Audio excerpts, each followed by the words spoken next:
दरवर्षी श्रावण महिन्यातील तिसऱ्या सोमवारी त्र्यंबकेश्वर येथे ब्रह्मगिरी प्रदक्षिणेसाठी देशभरातील भाविक जे आहेत ते गर्दी करत असतात। मोठ्या प्रमाणात त्र्यंबकेश्वर नगरीमध्ये गर्दी होत असते। मात्र या संपूर्ण गर्दीच्या पार्श्वभूमीवरती आणि या तिसऱ्या श्रावण सोमवारच्या पार्श्वभूमीवरती नाशिक ग्रामीण पोलिसांकडून विशेष अशी नियोजन जे आहे ते करण्यात आलेलं आहे। आणि या संदर्भात बोलण्यासाठी आपल्यासोबत नाशिक ग्रामीणचे पोलीस अधीक्षक आहेत।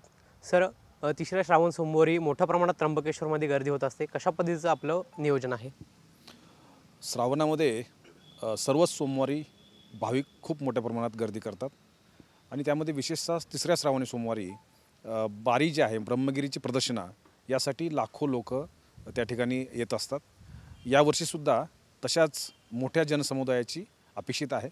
मोठ्या प्रमाणात भाविक येणार आहेत आणि येणाऱ्या भाविकांना त्या ठिकाणी कुठल्याही स्वरूपाचा त्रास होऊ नये या दृष्टिकोनातून समन्वय सर्व विभागाशी करून उपाययोजना करण्यात आलेल्या आहेत। त्यामध्ये मुख्यत्वे करून नाशिक आणि मुंबई या एरियातून येणाऱ्या भाविकांना खंबाळे पार्किंगपर्यंत आज दुपारपर्यंत प्रवेश देण्यात येणार आहे। तिथून पुढे एस टी महामंडळाच्या शटल बसेस ह्या त्र्यंबकेश्वरपर्यंत त्यांना घेऊन जाणार आहेत। त्याचबरोबर जव्हार आणि हर्सूल या भागातून येणारे जे भाविक आहेत त्यांना अंबोली पार्किंगपर्यंत त्यांची वाहनं आणता येणार आहेत।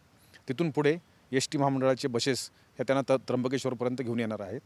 त्र्यंबकेश्वरमध्ये मंदिर परिसर, कुशावर्त, ब्रह्मगिरी या ठिकाणी संभावित गर्दी लक्षात घेता त्या ठिकाणी बारीचं जे नियोजन आहे, प्रदर्शना किंवा त्या ठिकाणी दर्शनासाठी ज्या रांगा आहेत या सर्वांचं नियोजन करण्यात आलेलं आहे। मंदिर प्रशासन यांच्याबरोबर समन्वय ठेवून त्या ठिकाणी भाविकांना जास्तीत जास्त लोकांना मंदिरामध्ये प्रवेश मिळावा या दृष्टिकोनातून मंदिर 24 तास उघडं राहावं या दृष्टिकोनातून आम्ही प्रयत्न केलेले आहेत आणि एकाच वेळेस जास्त भाविकांना आतमध्ये एंट्री व्हावी या दृष्टिकोनातून सुद्धा काही रांगेचे नियोजन त्या ठिकाणी करण्यात आलेलं आहे। कुशावरच्या ठिकाणीसुद्धा मॅक्झिमम लोकांना कुशावर ठिकाण जाता यावं यासाठी एंट्री आणि एक्झिट हे वेगवेगळे करण्यात आलेले आहे। थोडक्यात जसे सिंहस्थाच्या वेळेस, पर्वणीच्या वेळेस जसं नियोजन केलं जातं तशीच एक मिनी पर्वणी म्हणून ह्या तिसऱ्या श्रावणी सोमवारनिमित्त पोलीस प्रशासन आणि इतर सर्व विभाग यांचा एक समन्वयातून या ठिकाणी नियोजन करण्यात आलेलं आहे। नक्कीच सर, एकंदरीतच गर्दीच्या पार्श्वभूमीवरती पोलिसांचा कसा बंदोबस्त असणार आहे? खंबाळे पार्किंगपासून ते त्र्यंबकेश्वरपर्यंत त्याचबरोबर संपूर्ण प्रदर्शना मार्ग या ठिकाणी बंदोबस्त असणार आहे।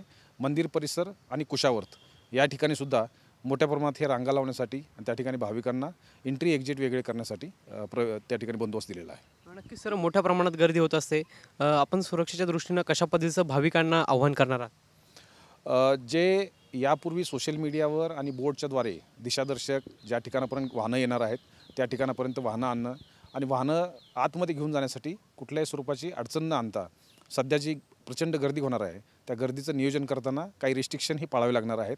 वाहनांच्या संदर्भातील रिस्ट्रिक्शन असतील, रांगेच्या संदर्भातील रिस्ट्रिक्शन असतील, तर हे रिस्ट्रिक्शन सर्वांच्या सोयीसाठी आहेत। सर्वांचं नियमांचं पालन करावं आणि आपल्याबरोबर इतर भाविकांनासुद्धा एक ही तिसरा श्रावणी सोमवारचा त्र्यंबकेश्वर या ठिकाणचं वास्तव्य हे आनंददायी ठरावं या दृष्टिकोनातून त्या ठिकाणचं बिहेवियर असणं अपेक्षित आहे। नक्कीच सर, धन्यवाद। आपल्यासोबत नाशिक ग्रामीणचे पोलीस अधीक्षक बाळासाहेब पाटील होते। तिसऱ्या श्रावण सोमवारी येणाऱ्या भाविकांना सुलभ अशी जी व्यवस्था आहे ती होईल। दर्शन व्यवस्था असेल, त्याचबरोबर ब्रह्मगिरी प्रदक्षिणेची सुविधा असेल ती पोलिसांच्या माध्यमातून व्यवस्थितरित्या करून देण्यात आल्याच्या आहेत। कॅमेरा पर्सन आकाश येवलेसह पवन येवले, TV9 मराठी, नाशिक।